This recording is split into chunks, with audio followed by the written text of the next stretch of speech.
Hello everyone, movie recap here. Today we are going to recap Monsters of Man. 6 American doctors must fight for their lives after 4 weaponized robots wipe out a village in Southeast Asia. Spoilers ahead. A terrified, injured girl flees through the thick jungle and is apprehended by a robot. The artificial intelligence comes to a stop in front of the victim, crosses a hefty leg over her, and waits for a command. A group of programmers travels to Cambodia a few days beforehand. The team is welcomed by a reticent Boller, who leads them to the base without providing any further explanation. A native girl named Kayala's cottage is being repaired by ex-Marine Mason in a small village surrounded by jungle. The truck carrying the medical students collides with subsurface spikes not far from the location. They had to get out of the car and proceed on foot in order to locate a village before it became dark. Boller directs the scientist to establish a station directly in the bush and warns him not to ask too many questions. The students are attacked by a group of kids with wooden assault guns, and the medics rush to locate the village. Back at the flat, Jance makes contact with the CIA, and the crew launches an operation to supply robots that will be required to dismantle the criminal organization in the forest. One of the bots' parachutes won't open as the robots start to fall from the sky. Kroger is able to get in touch with 3 of the 4 bots, but Boller assures the Major that this won't stop the operation because the 3 survivors would kill their injured comrade after the job is done. According to Jance, the bot's broken module, which was responsible for its controllability during the landing, is to blame. In other words, even though the machine functions just fine without the module, programmers are unable to control it. The Iron Warriors begin to move as the technicians test the remaining robots by giving them coordinates at a similar location. Though it is obvious they are not wanted, the students enter the community. Only Kayala arrives to greet the visitors. However, she is also unable to communicate with them, so Mason must step in. The 3 robots reach the target point and successfully complete the test. The CIA receives the information from Boller, and they then issue the command to load the major mission, which the Iron Warriors will carry out. Kayala grants the kids permission to stay the night in her home in defiance of the bandits' commands. The programmers discover that a lot has been kept a secret from them when the robots start to behave as expected by the CIA's plans. The guys are having fun in the woods in the meantime when they discover a massive parachute hidden behind one of the rocks. From underneath, odd noises can be heard. The boys pull back the cloth, revealing a massive iron figure who begins to move. One of the lads' hands holds a communication module, which the robot notices. The pupils are prepared to depart the village to return to the truck as the youngster goes back to his own home. However, all of a sudden, the bots start shooting, striking both gang members and bystanders. 3 iron giants storm into the community, destroy all the homes, and exterminate everyone. The programmers come to the realization that their decision to send out robots that kill everyone is a fraud. Boller takes out a rifle and orders everyone to settle down and continue working. There shouldn't be any witnesses remaining in the village, the mercenary explains. To save the students, Kayala, and her son, Mason, and the gangster head to the cabin, but at the last second, the bandit decides to depart alone. The Navy SEAL returns to the camp and enters the robot's field of view after concealing the group under cover. The Major can only speculate as to how an American serving in the military could be in the forest after seeing him on the surveillance video.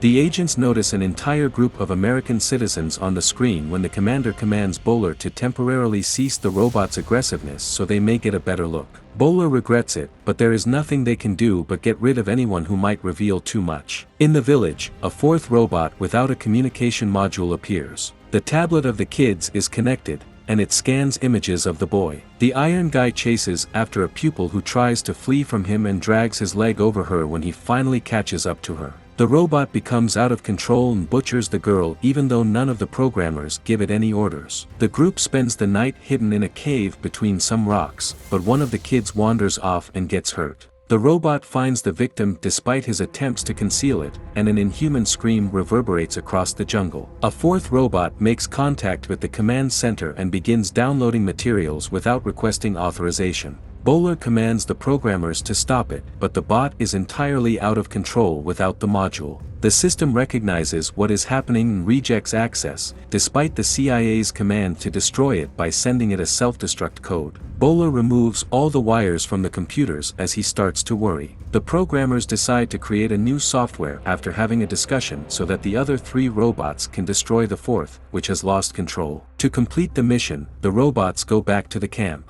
The child offers to take the module away and leave the settlement alone as he approaches one of the bots and displays it to it. The robots leave camp when they hear human voices and return to finish the job. Nothing is effective. The cyborg keeps attacking despite the module's inability to stop it. Mason fights the machine and flees into the woods, placing booby traps along the route as he tries to lead it away from the gathering. Boller instructs the programmers to activate the self-destruct mode as the Marine finishes off the damaged robot. Mason notices a red light just in time to jump away. Boller is furious and demands evidence despite Kroger's assurances that no one could have survived such an explosion. In the end, Mason wakes up and emerges from the dirt, proving that he was correct. While returning to his friends, the Marine notices that Kayala has been gravely injured. The young medics attempt to heal her, but the wound is too severe. The youngster informs Mason about the information he discovered in the woods while grieving over the body of his father, the bandit leader, who also turns up nearby already dead. Boller reports everything to the major and requests that he send in drones to completely sweep the area. The commanding officer tells the 1st and 2nd robots to discover the 4th and fire upon it, but the cunning machine avoids the bullets. The programmers see this and are shocked at how rapidly the cyborg has picked up new abilities. Boller offers to take out one of the controlled robots so he can take out the rebel with him, but management orders the opposite. After sending a thank you letter to the technicians, the 4th connects to the same server once more and starts downloading the software. When the robot reaches a certain level of intelligence, it can disconnect the module from its partner and download it on its own. The suggestion is made by Kroger, who says he has extra modules with upgraded fighting software. The 3rd damaged man can be made to defeat his rebellious friend if this module is loaded into him, which solves the issue, and is successful in calling her American friend. When Boller realizes this, the girl must run away to save her life, but after being wounded, she is trapped and the mercenary massacres her.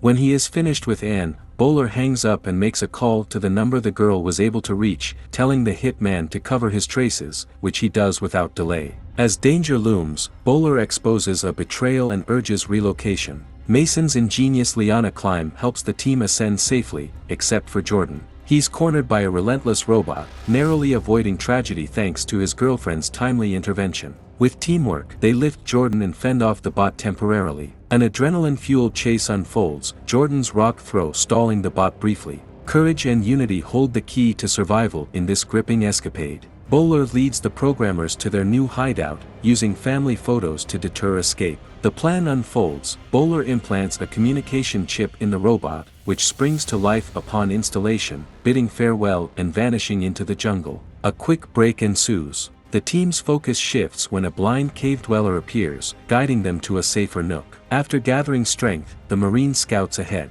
Evening brings Mason's confession to Kayala, who urges him to protect her son posthumously. Morning dawns with Kayala's quiet passing, disrupted by a lurking robot. Mason's diversion tactic traps the bot, but it escapes. Determined, the company battles the relentless machine. In a daring escape, Mason tricks the bot into a trap. Struggling but unyielding, the bot hinders their path. Jordan's shots punctuate the tense standoff, questioning the bot's origin. The stage is set for revelations, survival, and a test of their wits against a relentless foe. The programmers contact superiors for a reward, but Jags leaves a grim message. Kayala's last moments pass in Mason's embrace, urging his care for the boy. Grief blankets the team, honoring their savior. They bid farewell to Kayala at a monastery. A rogue robot emerges, endangering them. Mason takes charge, sending the group ahead. He and Jordan confront the bot, a high-stakes duel for survival. In this heart-wrenching finale, sacrifice and strategy intertwine as they face their relentless pursuer. Freedom glimpsed, the group dashes forward, yet pursuers loom.